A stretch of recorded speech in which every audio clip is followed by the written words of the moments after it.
Racikan Berita 1. Assalamualaikum warahmatullahi wabarakatuh. Assalamualaikum warahmatullahi wabarakatuh.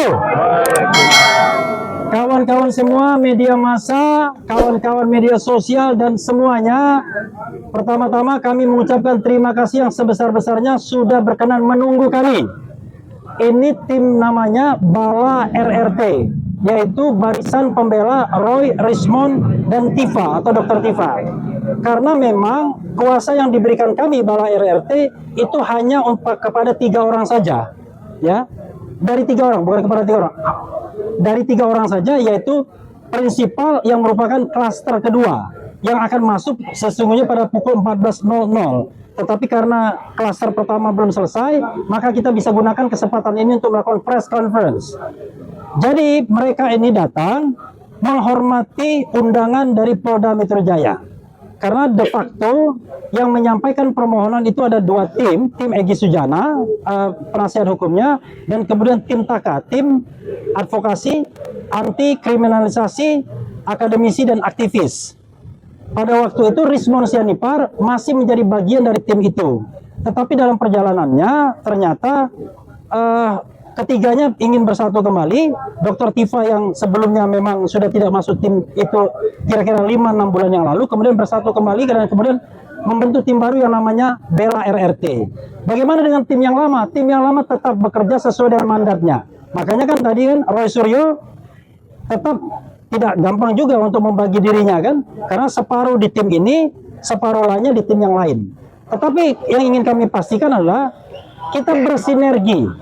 Kepentingan kita adalah bagaimana bekerja untuk kepentingan prinsipal. Jadi pengantinnya prinsipal, pengiringnya ya jangan cekcok, oke? Yang paling penting prinsipalnya sudah kompak.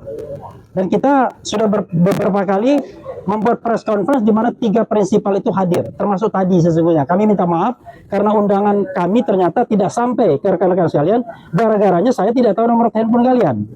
Makanya kemudian nanti kita komunikasi dan sudah dicatat nomor handphonenya kan.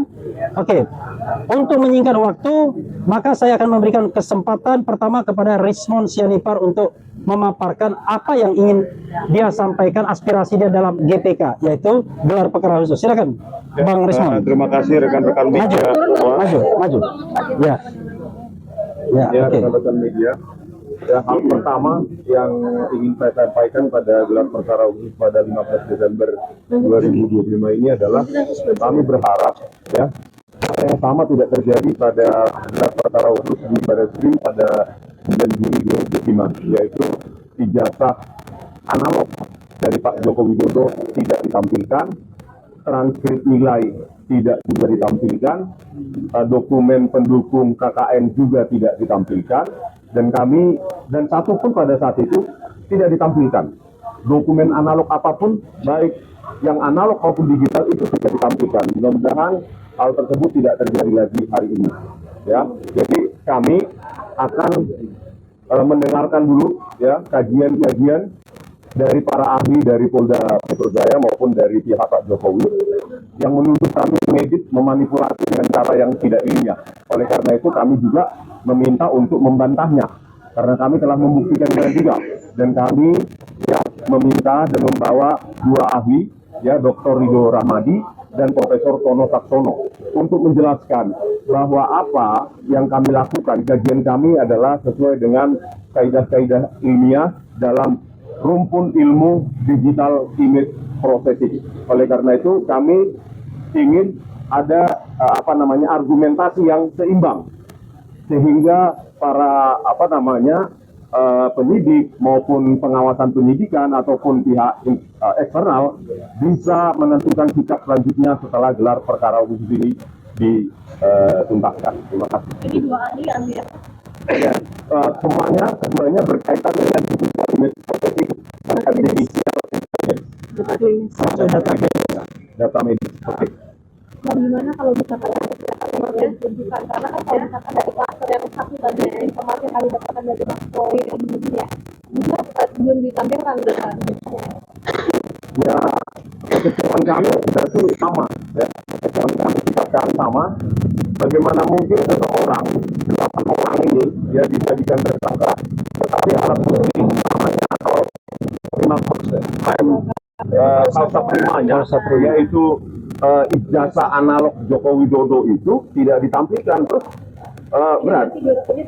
Sementara keyakinan atau pernyataan resmi dari UGM lewat rektornya dan Barreskrim maupun Polda Metro Jaya telah meyakini, telah menguji bahwa itu asli atau identik. Ya, kalau memang itu benar, ya dapat diverifikasi oleh pihak independen dan kami, ya kenapa takut? Itu aja. Dan kami berbeda dengan klaster yang pertama, kami juga akan menuntut supaya dokumen-dokumen pendukung dari Pak Joko Widodo, yaitu ijazah analognya, transkrip nilainya, dan dokumen pendukung KKN-nya ditampilkan secara jelas dan terang. Begitu. Nah, waktu dari gelar perkara ini Ya.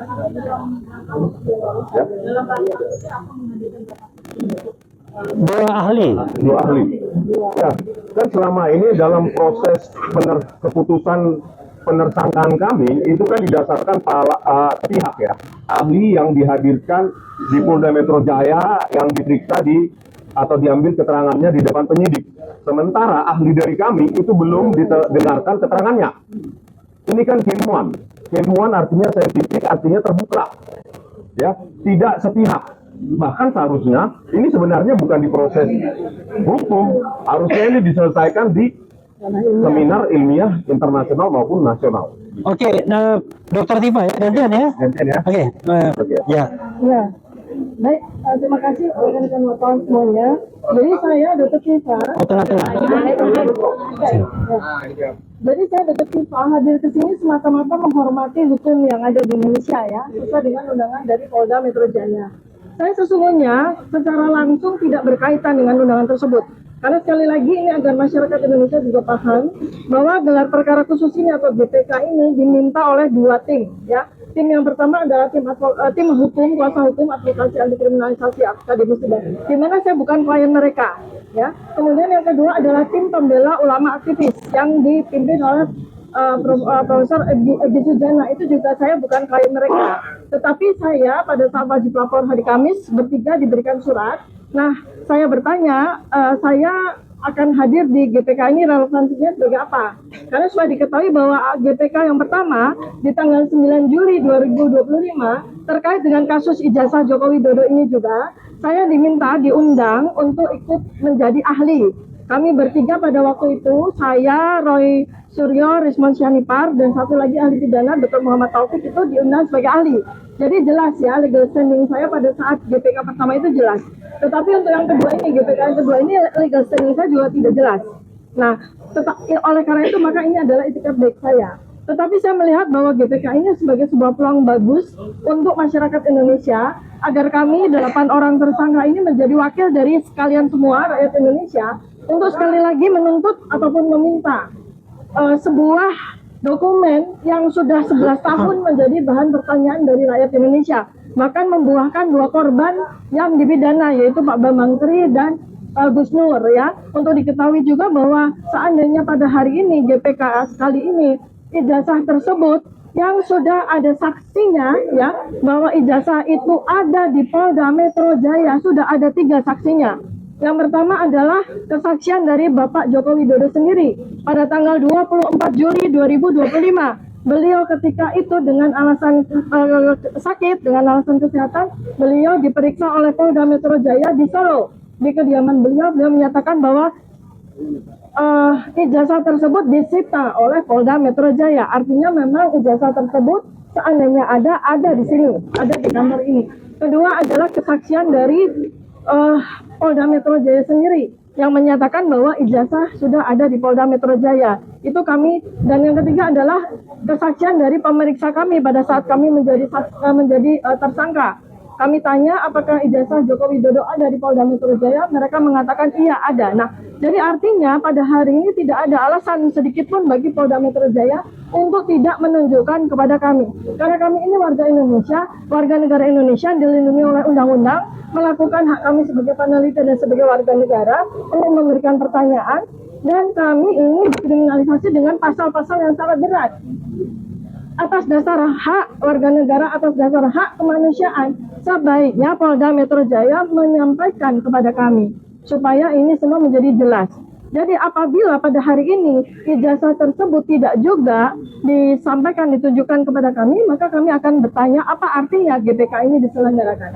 Ya, itu yang bisa kami berikan, dan selanjutnya nanti kami akan sampaikan kepada semua rekan-rekan wartawan yang mewakili rakyat Indonesia. Gelar perkara khusus insya Allah akan kami ikuti dengan seksama bersama dengan para PH kami, Bala RRT ya. Sekali lagi, saya juga sampaikan bahwa Bala RRT atau tim penasihat hukum kami ini tidak untuk mensubstitusi tim yang ada sebelumnya. Ya, ada tim penegak pembela keadilan di mana kami bertiga RRT itu menjadi klien mereka, tidak kemudian disubstitusi oleh tim Bala RRT ini ya. Kami mengharapkan agar semua tim itu bekerja sinergi demi kami para tersangka, demi rakyat Indonesia, demi kita semua. Terima kasih. Assalamualaikum warahmatullahi wabarakatuh. Itu Mas Roy itu. Tuh, Mas Roy datang tuh.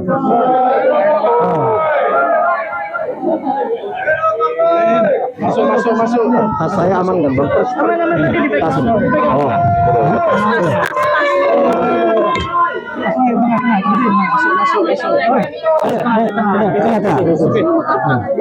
Nah, alhamdulillah. Ya. Ya, yuk. Sebentar. Bro. Tenang. Ya. Silakan. Alhamdulillah. Iya. Bismillahirrahmanirrahim. Assalamualaikum warahmatullahi wabarakatuh. Waalaikumsalam. Ya, setelah tadi rekan-rekan semua mendengarkan dari RT, ya, dari Dr. Rismon dan juga dari Dr. Tifa. Ya, kami bertiga RRT memang nanti akan menyampaikan beberapa hal, ya, terutama tadi yang sudah disampaikan oleh Dr. Tifa dan juga Dr. Rismon, dan intinya nanti akan saya sampaikan adalah sebagai berikut. Ya, intinya sebagai. Jadi intinya adalah kita akan menyanggah seperti disampaikan oleh Dr. Rismon.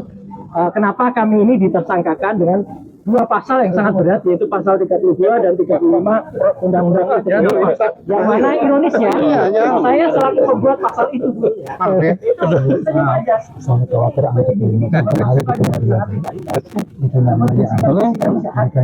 mana ada orang yang hanya membaca Undang-Undang ITE tapi tidak memiliki. Kami nanti akan sampaikan bahwa persoalan ini dimulai dari awalnya ada dari mana.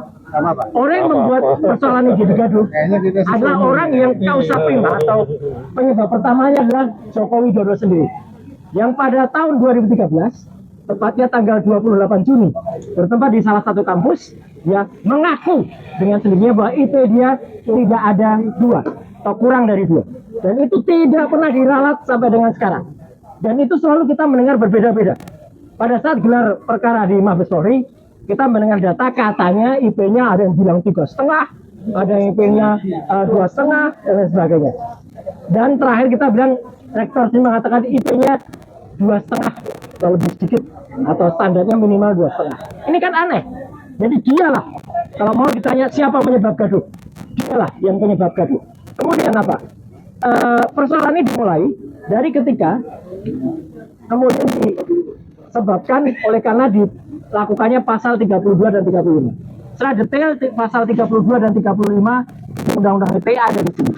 Intinya apa? Pasal ini digunakan sebenarnya kalau ada orang merekayasa barang bukti atau dokumen elektronik, mengunggah, memposting tanpa sengaja, membuat rekayasa atas barang bukti itu, menambah, mengurangi dan lain sebagainya.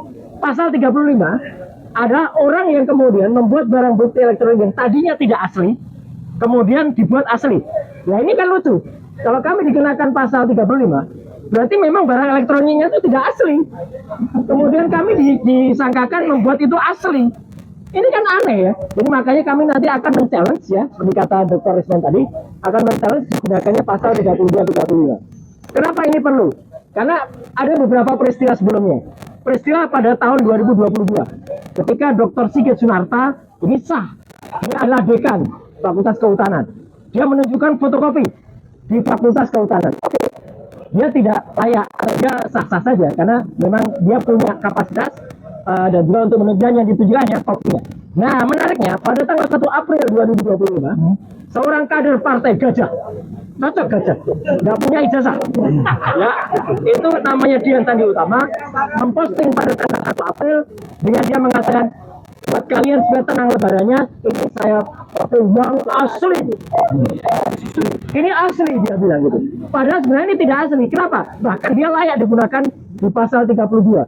Satu, dia belum minta izin kepada orang yang katanya punya ijazah ini. Dia baru minta izin setelah dia posting. Yang kedua, dia membuat ijazah ini berbeda. Teman lihat, apa bedanya? Nggak ada ijazah Universitas Gadjah Mada yang kita banggakan bentuknya trapesium atau mentas-mentas kayak gini. Ijazah itu bentuknya bagus, tidak kemudian miring kanan kiri kayak gini. Berarti Dian Sandi lah yang sebenarnya kalau Polda Metro Jaya ini jujur dan objektif, dia harus kena sesuai dengan laporan Profesor Yusuf Nur.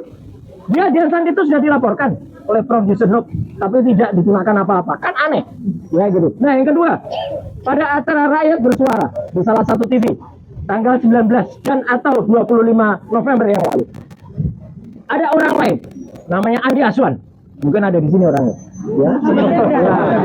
Yang kemudian ada orang lagi, namanya Joshua M. Sinambela, ada juga paling di sini.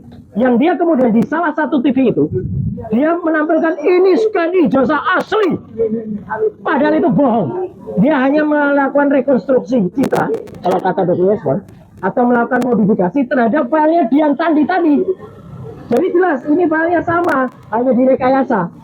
Jadi orang itu sudah berbuat bohong dalam mengatakan scan ijazah. Makanya saya bilang di sini, nanti akan saya mintakan bahwa orang itulah yang harusnya kena pasal 32 dan 32. Dan si Joshua Sinambela yang ternyata dijadikan ahli dalam perkara ini untuk melawan kami itu pun menyatakan bahwa dia file ini yang kemudian diteliti. Itu kan nggak boleh. File yang rekayasa kemudian diteliti dan dia tidak bisa berkata apa-apa kalau dituduh. Dia hanya bilang saya tidak tahu saya. Itulah kata dia. Ya, nah, kemudian apa yang kemudian kami arah? Harusnya Polda Metro Jaya atau UGM berkeberatan dan laporkan deh. Karena UGM yang tadinya punya logo yang sangat bagus, logo Skilima, Pak itu logo itu buatan Pak RJ Katamsi, seorang seniman dari ASRI atau Akademi Seni Rupa Indonesia, dosen ISI. Pada awal UGM, kemudian disempurnakan tahun 90, itu dibuat kata, dibuat dalam bahasa Jawa rusak. Kenapa? Karena logonya itu kemudian ditarik-tarik ke kanan kiri, sehingga dalam bahasa Jawa ini logo UGM menjadi pating pletot. Kenapa pating pletot? Lihat ya, ini ada logo yang asli, yang saya katakan ini bentuknya sudah berbeda, menjadi perot logo UGM. Kan parah sekali logo UGM yang sangat kita banggakan aja. Sebentar lagi akan merayakan Dies Natalis ke-76, kemudian dibuat rusak ya dengan file yang miliknya yang ditampilkan oleh si Pak Andi Aswan dan juga Joshua Sinambela. Dan berarti sebelumnya sudah sempat disampaikan di layar TV dan kemudian belum saya sampaikan di sini. Berarti ini baru di sini baru pada gelar perkara. Jadi penambahan ya? Penambahan. Nah, jadi logo itu pun apa yang diunggah oleh Andi Aswan dan Joshua itu pun kita analisis pakai histogram. Ternyata ini sama filenya dengan punyanya Dian Sandi. Berarti ini rekayasa. Orang itu jelas harus kena pasal 32 dan 35 karena dia membuat seolah-olah ini asli. Andi Aswan mengatakan ini file scan asli. Masuk pasal 35 karena 35 membuat barang yang palsu menjadi asli atau menjadi identik. Karena tambahannya ada berapa banyak? Nanti ada, lihat aja sebentar ya. Kemudian ini setelah saya lakukan analisis error level analysis. Ya, banyak. Kemudian jadi oke, saya persingkat. Kemudian kalau teman mau tahu ijazah UGM asli itu kayak apa? Kayak gini nih. Ini ijazah yang benar tahun 85 kehutanan UGM. Berarti ijazah yang tahunnya sama dengan kelulusan Joko Widodo. Bahkan ini sebulan sebelumnya, beberapa bulan. Jadi artinya ijazah ini sudah sempurna. Ada watermark, jelas betul nih watermarknya. Baru dicari-cari. Sekarang di YouTube Bogor Nusantara itu ada orang yang sok ahli. Ini dicari-cari kotoran kayak gitu kok dibilang watermark. Ada juga embossnya nih, jelas betul nih embossnya kelihatan. Jadi yang asli itu ada lintasan stempelnya kelihatan tuh, lintasan stempelnya kelihatan tuh. Saya mau menjelaskan aja lintasan stempelnya kelihatan. Ada watermark, ada logo yang simetris. Ini kan logonya simetris nih, indah nih logo brand. Ada benar. Jadi artinya apa yang kami sampaikan nanti di dalam itu adalah menegaskan kembali bahwa ya kalau ini dianalisa dengan luminant gradient logo yang ijazah yang dikatakan asli oleh Dian Sandi, dikatakan asli oleh Andi Aswan, oleh Joshua Sinambela itu adalah tidak benar, itu adalah palsu.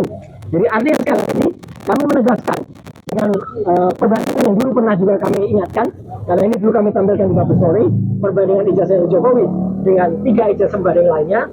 Ijazah Jokowi itu jelas-jelas betul dia tidak identik. Ya, hanya waktu itu saya katakan hanya mencotot, ya, hanya keluar nih, hanya mencotot ini.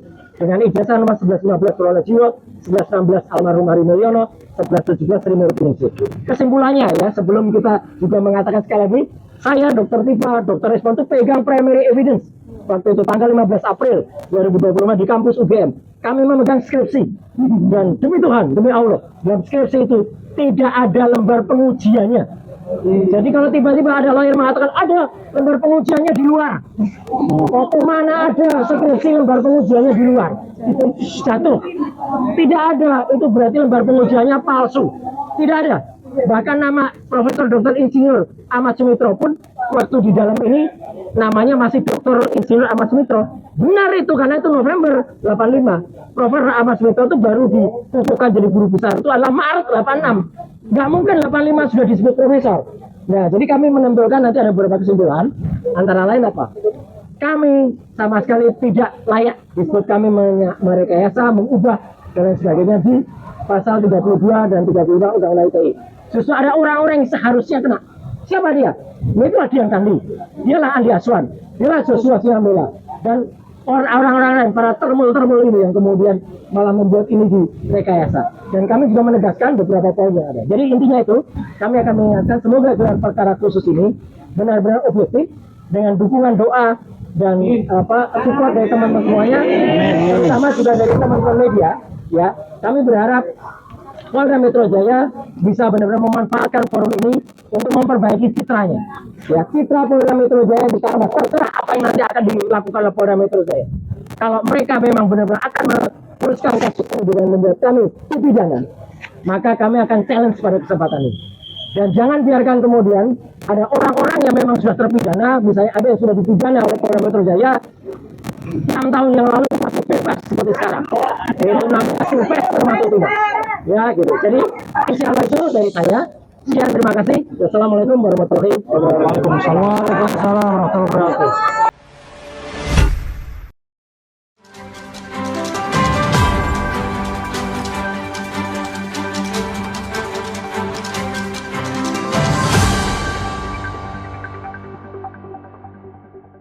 Racikan Berita 1.